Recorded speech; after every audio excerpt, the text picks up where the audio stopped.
Tiruvuru TDP రాజకీయం turn తీసుకుందా? చాలా కాలంగా నడుస్తున్న ఆధిపత్య పోరుకు తెరపడ్డట్టేనా?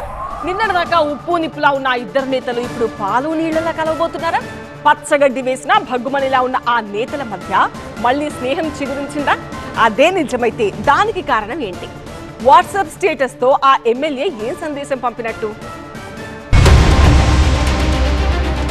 ఎన్నికల ముందు నుంచి గెలుపు వరకు కేసినేని చిన్ని, కొలికపూడి శ్రీనివాస్ కలిసిమెలిసి నడిచారు. ఆ తర్వాత విభేదాలతో ఇద్దరు ఒకరిపై ఒకరు విమర్శలు చేసుకున్నారు. ఫ్లెక్సీల మీద ఎంపీ ఫోటోలు లేకపోవడం, పార్టీ కార్యక్రమాలకు ఒకరికొకరు దూరంగా ఉండడంతో తిరువూరు టీడీపీ రెండు వర్గాలుగా విడిపోయిందనే టాక్ బలంగా వినిపించింది. పార్టీ పెద్దలు పంచాయతీ పెట్టినా నేతల తీరు మారలేదు. ఈ ఆధిపత్య పోరు నియోజకవర్గ అభివృద్ధిపై తీవ్ర ప్రభావం చూపుతుందనే చర్చ నడుస్తున్న వేళ వీటన్నిటికీ తెరదించుతూ ఎమ్మెల్యే కొలికపూడి శ్రీనివాసరావు తన వాట్సాప్ స్టేటస్ ద్వారా క్లారిటీ ఇచ్చారు. మొన్నటి హుసేన్ పుట్టినరోజున ఎంపీ కేసినేని చిన్ని, తాను, హుసేన్ ఒకరి భుజంపై ఒకరు చేయి వేసుకొని నవ్వుతున్న ఫోటోను కొలికపూడి స్టేటస్ గా పెట్టారు.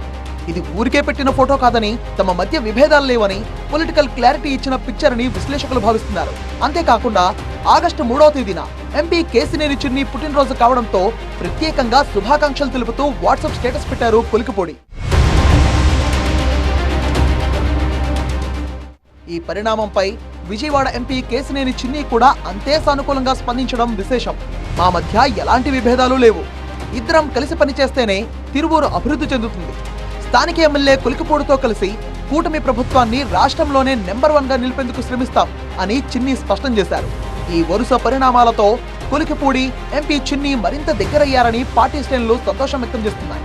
తిరువూరు నియోజకవర్గ అభివృద్ధి కోసం ఇద్దరు నేతలు కలిసి పనిచేసేందుకు ముందుకు రావడాన్ని స్థానిక ప్రజలు సైతం స్వాగతిస్తున్నారు.